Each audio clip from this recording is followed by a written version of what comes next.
Another one of my homeboys got shot. His name is Jose. They call him Wino. He got shot in the leg. Now he's paralyzed.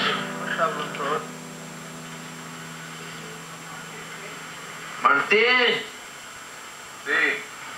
Ven. Mueve los pantalones. Ayúdame, no. Ya me debo de que... Esa corona, pa.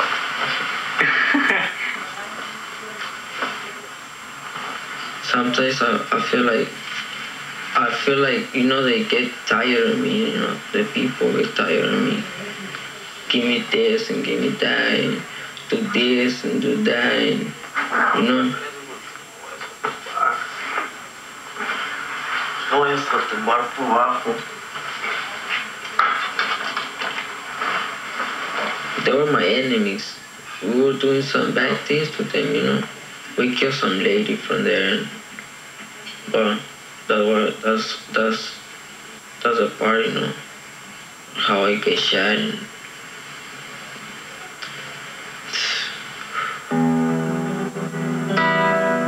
Everything is different now. I was starting to get a boxer. I was doing fine, but they stopped me. The gangs. I'm not angry. Where can I go? Right now, I just want to go to school, you know, and do my business, and that's it. Go to school and go to school, you know. When I was first starting, to me it was a joke. It was just a game. But then in time, I realized that it wasn't a game. It was war. Just like the war that just happened, you know, it's just fighting each other. And it's really stupid because we ain't fighting for nothing that we own. The neighborhoods is not ours. Good enough. Let's pull your tricycle right over here. Let's pull your tricycle right over here. We come into this one location and all of a sudden who's there to greet us but a little kid, 3 years old. For whatever reasons, the parents are not around him. He's a very tough little boy. He has been on the street for a long, long time. You sleepy? You want to be in the movie with us? You want to be in the movie with us? See what they're doing here? It makes you sensitive towards the fact that environment is everything. You can see it. If this child was getting exposed to a person even reading a book, he would accept it. Don't laugh, okay? Don't laugh, Jojo. Don't laugh. Whatever you do, you're on camera, so don't laugh, okay? He is the future gang member because he's out on the streets and he sees it going on and he's attracted to it.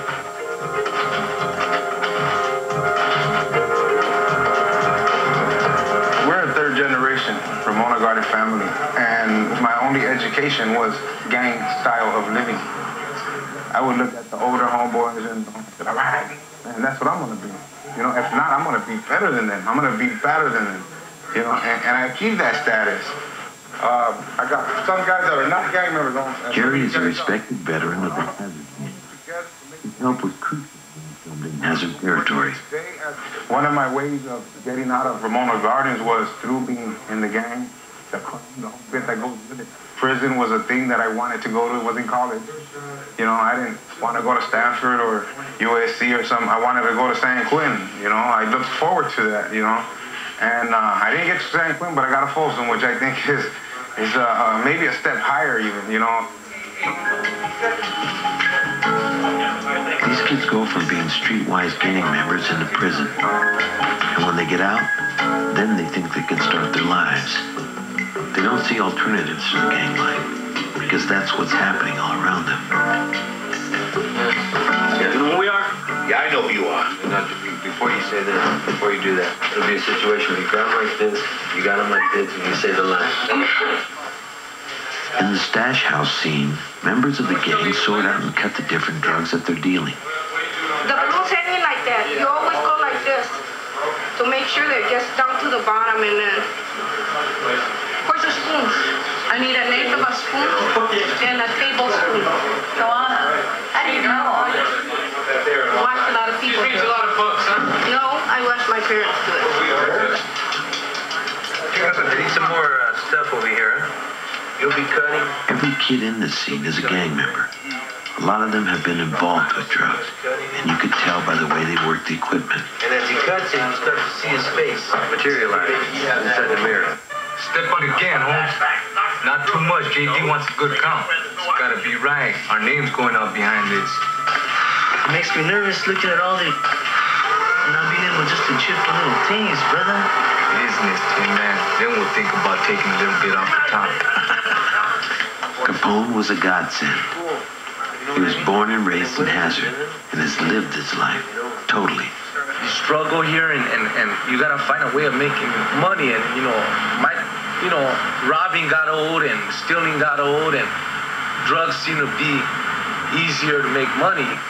And my easiest way was, at the time, was pushing PCP. I was liking it and I was living the fast lane till I hit the wrong car and sold to the wrong person, and that's what started my career in institutions, juvenile hall, and then juvenile camps, and then youth authority, then state prison, federal prison, back to state prison. You guys ready? The intent of the scene is to show what are some of the prices that one has to pay when they play the game. Drop the gun! Now! Back up against the wall. Down on your knees, put your hands behind your backs. Now! You know who we are? Yeah. I know who you are. Now breathe. Deep. Breathe. Cut! You all right? You all right? All right. Look, take him outside. Clean him up. You looked up to these guys that sell dope on the corner. You look up to these guys that can ride a Mercedes or a BMW in the community. You see all the cash that's rolling around, and the little youngsters that are looking up to them are wondering, well, when am I going to be up there? Not knowing that when they get out there, they're going to go to 20, 10 years, and it's going to break a woman's heart. It's going to break your parents' heart. We lost one of the youngsters the day before yesterday, I guess. They found $50,000 cash and a kilo of cocaine and guns and ammunition in his house. They found some raw cocaine and started saying whose was it and stuff, and that was it. You allow them an experience in hopes that they will end up being able to use it in some way. And let's have a rehearsal now. Meet the actors. it's fruitless because of the usage of drugs like PCP and cocaine. It gets to be really difficult to see them come out of it. I live in a very poor neighborhood and stuff, and I always wanted good things. I'm addicted, I'm addicted to money. I gotta have money all the time. The lifestyle is good, but people are jealous because they ain't driving what you got, and they ain't wearing what you got, and people gotta go to work. And me, I don't have to go to work, I get up and I do what I want, and I sleep as long as I want.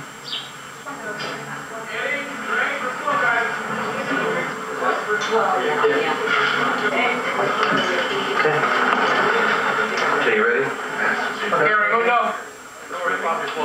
Ana Lizárraga, our gang negotiator, also played a part in the film.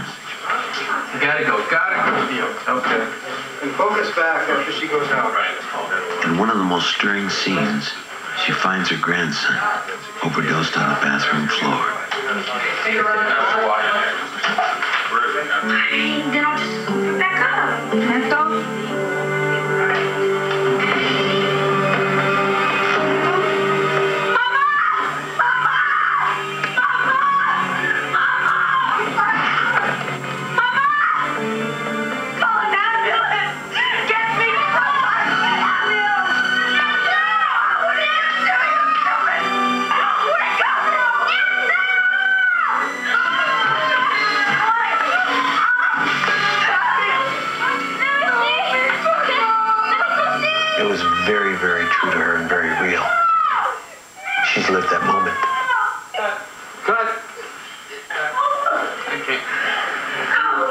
dealt a lot with ODs or kids that want to die or kids that had died. And whether it's an OD or it's a drive-by shooting or whatever suicide it is, you know, kids are still taking their lives away. They're playing with dynamite and they don't even recognize it. Do I think it's worth it? No, but you know, when you get started, it's like, you know, you just can't stop till they put you away, you know, till they really, really put you away. They gave me 4 years. 4 years. Freedom taken away, you know, wake up 6 o'clock, go to breakfast, and program day by day. Being at the top, I was always used to, but I could still be at the top when I get out, but I just got to do it legally. I don't want to come back and go through the same routine over and over, you know, and next time it'll be more time that I get if I get caught.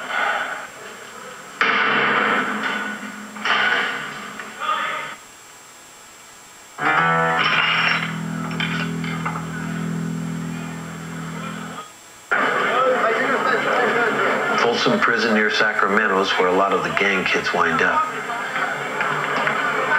Many spend their entire adult lives behind these walls. That's how it goes. With me.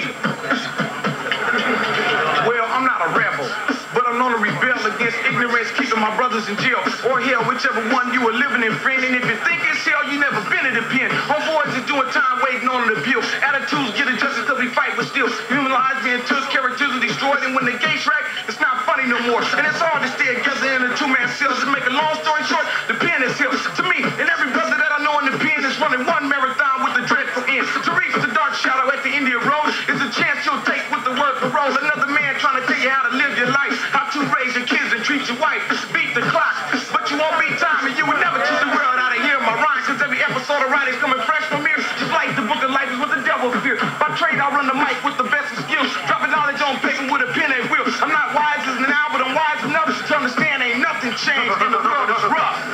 Don't claim them. Folsom Prison is a maximum security prison. 1/3 of everybody here is doing some kind of a life sentence. About 1/3 of everybody we've got here is some kind of sex offender. So having all you civilians, 88 civilians coming in, is taking a chance, taking a big chance. Which one you say? Go that way. Or you'll say, go up that way. When you go up that way, you go over there, you wait for me, or you wait for the white guy with We actually convinced the prison to let us use real inmates as extras in many of the scenes. I don't know what you gotta do, you know? It happens. But when it happens, you do it. I'm moving these guys out in the yard right here, kind of facing each other, and then do some exercises in this area. Well, I'm the leader. Leader ain't got exercise. Leader ain't got exercise. Leader just watching. There were only 7 actors on the main yard when we were filming there. All the rest of the hundreds of men out there were real inmates of Folsom. As far as I know, it's the first time thing ever to happen here, where they've allowed people from the outside to come in and dress as convicts. It made a lot of stress on all the gunners when the situation was occurring. I was concerned about if something was to happen and I have to fire my warning shot, would I be firing at an inmate or would I be firing at an actor? One day while we were filming out in the main yard, the alarm sounded and some guards came running by. A moment later, an inmate was rushed by on a gurney. We had no idea what happened, but we imagined it had been some kind of assault or stabbing. He got hit over the head with a weight pile, like a round weight or the dumbbell. But it happens all the time, it's just because racial stuff, you know what I mean? Somebody disrespects someone else, and they just start, getting off on each other. This is a different world from out there. It's dangerous in here. It's dangerous. It's real dangerous in here. Because there's people in here that ain't got nothing better to do but be dangerous.